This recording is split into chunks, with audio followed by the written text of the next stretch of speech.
ইউনূসের দ্বারা বাংলাদেশ পরিচালনা সম্ভব নয়।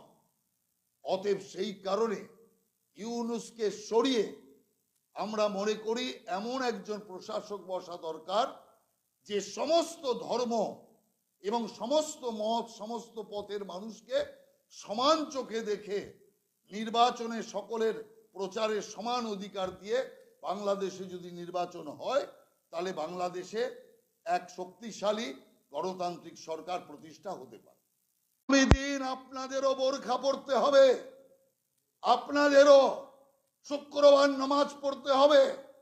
অতএব প্রশ্ন আজকে নিজেদের ধর্ম বাঁচানো, জীবন বাঁচানো, নিজেদের সম্মান বাঁচানো, সম্পত্তি বাঁচানোর প্রশ্ন বাংলায় এসে দাঁড়িয়েছে। অতএব বাংলাদেশ থেকে পশ্চিম বাংলার মানুষ শিক্ষা নিন, এই আবেদন আমি বাংলার প্রত্যেকটি মানুষকে করতে চাই। আজকে আমার এখানে আমি বাঁকুড়া থেকে এখানে এসেছি। গত দুদিন বাঁকুড়াতে মেম্বারশিপের কার্যক্রমে আমি ছিলাম। আজকে এখানেও আমি সামান্য মেম্বারশিপের কটা কার্যক্রমের মাধ্যমে কার্যকর্তাদের উৎসাহিত করার কাজ করতেই এখানে এসেছি। আর তারপর এখান থেকে আমি কলকাতা ফিরে যাব। এইটুকু আমার বলার আছে। যদি আপনাদের কোনো বিষয়ে কোনো প্রশ্ন থাকে আপনারা করতে পারেন।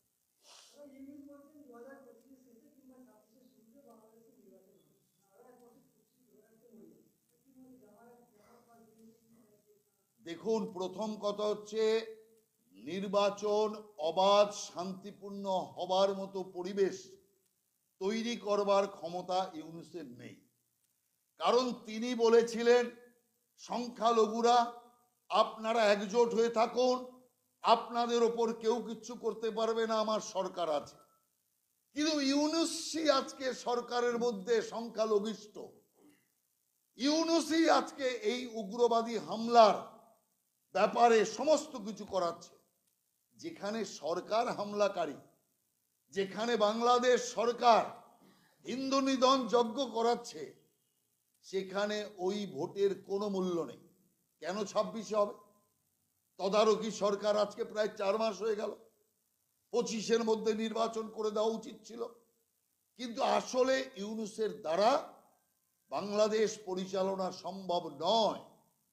অতএব সেই কারণে ইউনূসকে সরিয়ে আমরা মনে করি এমন একজন প্রশাসক বসা দরকার যে সমস্ত ধর্ম এবং সমস্ত মত সমস্ত পথের মানুষকে সমান চোখে দেখে নির্বাচনে সকলের প্রচারের সমান অধিকার দিয়ে বাংলাদেশে যদি নির্বাচন হয় তাহলে বাংলাদেশে এক শক্তিশালী গণতান্ত্রিক সরকার প্রতিষ্ঠা হতে পারে।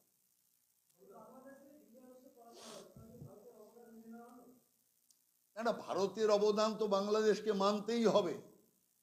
মুজিবুর রহমানের অবদান বাংলাদেশকে মানতেই হবে। কটা উগ্রপন্থী মুজিবুর রহমানের মূর্তি ভাঙলে মুজিবুর রহমানের তো একদম সমস্ত অবদান সব শেষ হয়ে যাবে না। এখানেও তো পশ্চিম বাংলায় নকশালীরা নেতাজির মূর্তি, গান্ধীজির মূর্তি, স্বামী বিবেকানন্দের মূর্তি, রামকৃষ্ণের মূর্তি, শ্যামাপ্রসাদের মূর্তি ভেঙেছে। তো বুঝতে পেরেছে বাংলা থেকে তাদের প্রতি শ্রদ্ধা ভক্তি। অতএব নকশালরা যেমন উগ্রপন্থী ছিল, এই রকম একদল উগ্রপন্থী দেশ বিরোধী শক্তি, তারা পাকিস্তানের ইন্ধনে বাংলাদেশের সঙ্গে ভারতের যে সম্পর্ক তাকে নষ্ট করতে চায়। কিন্তু এই সম্পর্ক আত্মিক সম্পর্ক। বাংলাদেশের প্রত্যেকটি নাগরিক চায় ভারতের সাথে সম্পর্ক। আপনি ভোট নিন, বাংলাদেশে গণভোট নিন। ভারতের সাথে কারা থাকতে চান আর কারা পাকিস্তানের সাথে থাকতে চান। পাকিস্তানের সাথে থাকতে চাওয়া লোকের জামানত জব্দ হবে। বাংলাদেশের সমস্ত মানুষ, সে হিন্দু হোক, মুসলমান হোক আর যাই হোক, সবাই ভারতকে ভালোবাসে, ভারতের সাথে থাকতে চায়।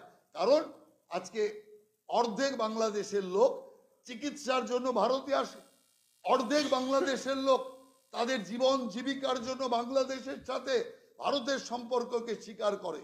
সেই কারণের জন্য জোর করে একদল উগ্রপন্থী অস্ত্রধারী কিছু চাপিয়ে দেবে, ভারত বিরোধিতা জোর করে বাংলাদেশের উপর চাপিয়ে দেবে, তা কখনো হতে পারে না। বাংলাদেশের মানুষ ভারতের প্রতি যথেষ্ট আস্থাবান, যথেষ্ট শ্রদ্ধাশীল।